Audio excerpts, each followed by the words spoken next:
tools, and you can drag that out so you can see the names if you want to. So we talked about a bunch of the basic stuff. Pretty basic. And let's turn symmetry off. So now that's not highlighted. I got no symmetry. So let's start down at the bottom here. Move, rotate, scale. There's also transform, which kind of pretty much put those all three of those together.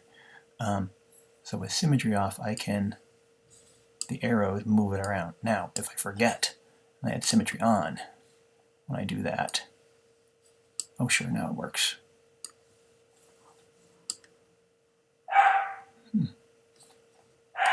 Oh, there it goes. Sometimes you get that happening because symmetry, it wants to move it in both directions, so you can't just go in one direction. Depends on which arrow you choose, though. So I'm not in that symmetry. And also which of these is highlighted. I just usually stick with X for simple symmetry. But you can also, these squares, cubes, grab those and you can stretch out your form, and you get a very different type of shape of form. So that's a way to change your form quite dramatically. So essentially scale, rotate, and move have those same buttons on them. Now, grab, and again, remember you can change the size of your thing really quickly by hitting F. Try that again. And then getting up, stretch here.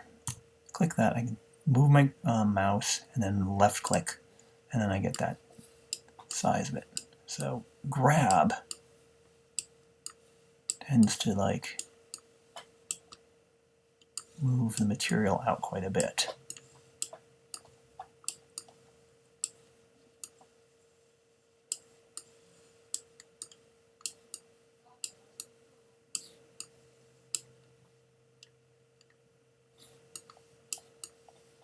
So you can really start to get a different shape than just that sphere. I mean, whatever the heck that's supposed to be. Another tool, a lot of these you just try and see what they do. But one, it's kind of interesting. Also, not only F, but you can kind of right click and get your tool and kind of play with your tool size this way. It gives us a lot of strength. So mask, it's like we're painting on it right now, but what it is it, Joe? What it is now with this other tool, the draw tool, when I go along here, and I hit that mask, nothing happens. So it's going to be an interesting tool for working around, using to kind of block areas that you're working on. You can invert, before I invert, you can control, and then, gotta go back to mask, Joe. If you got mask selected and you control click mask, I can kind of erase some of the mask. Or I can put it back again by not. You can invert the mask. Control I key, where's the I key go? So now it's inverted. So now I can just work in here and the rest of it's protected. So it can become very handy if you're going to work in an area and you wanted the rest of it not to be disrupted. But if I go back to grab again, and whoops, the radius large, it's large. My pull on this, you can see compared to the way that it was pulling before, I'm pulling off another direction. I can, now it's not preventing it from pulling in that one area, so you can kind of really work with building, having something come off at a harsher angle, almost like you're adding a piece on.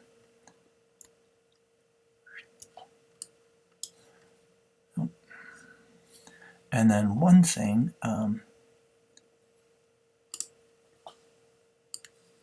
elastic deform is sort of an interesting tool. If you have sort of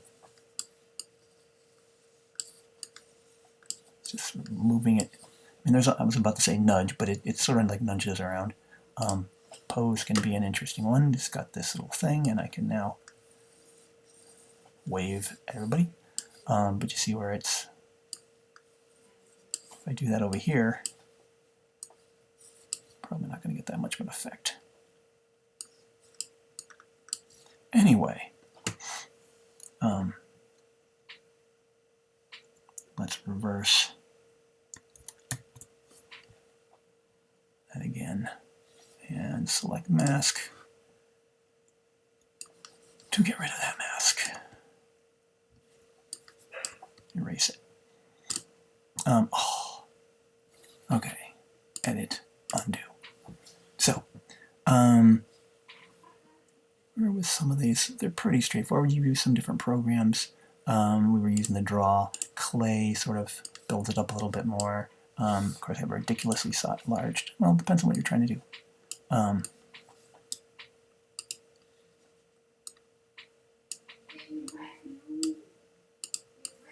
So we can build some up. Clay strips just sort of puts, it's like putting down squares of clay.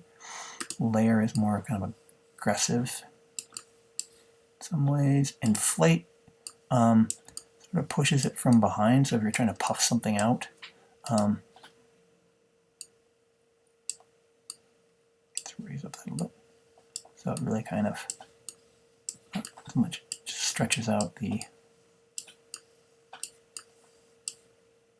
I'm also getting these weird now broken up areas here because I probably poorly used this whole thing.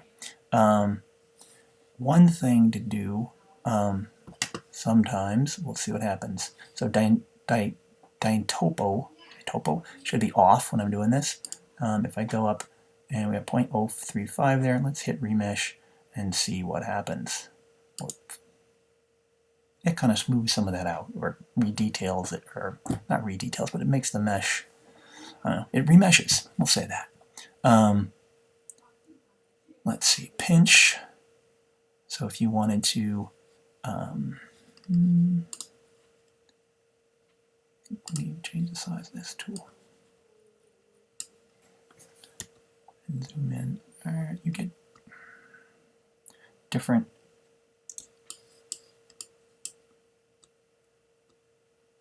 Alright, so pinch, oh, I gotta select it. I use that, it sort of pinches it together and sometimes gives you a sharper edge on something.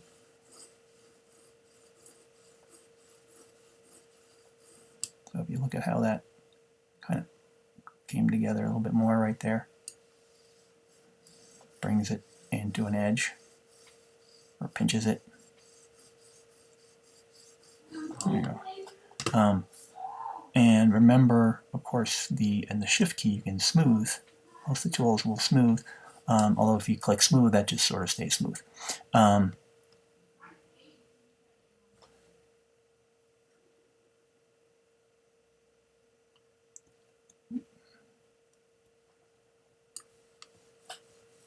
when I control key with pinch, it kind of does this weird pushing out. And there's also crease. So it digs down in.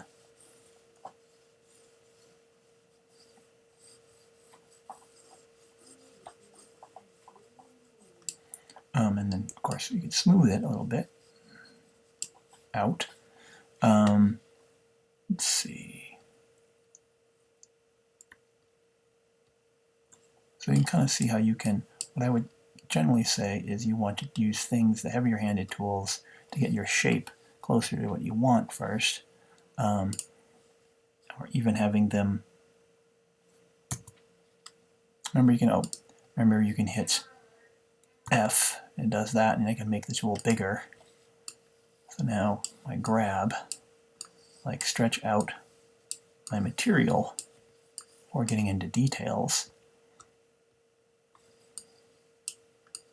get whatever kind of shape you wanted to. Looks like a whale. Nope, not anymore. So if you're making a torso, say, doing this first before adding on these, looks like a chicken that's in trouble. You know, you can kind of get your shape out.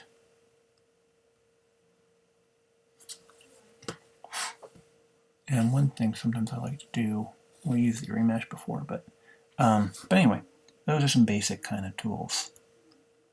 So play with them, see what they do, but if you're trying to get a shape, kind of blow it up first before you try to go in and do little detail stuff. Otherwise you just end up with distorting everything. So, have fun.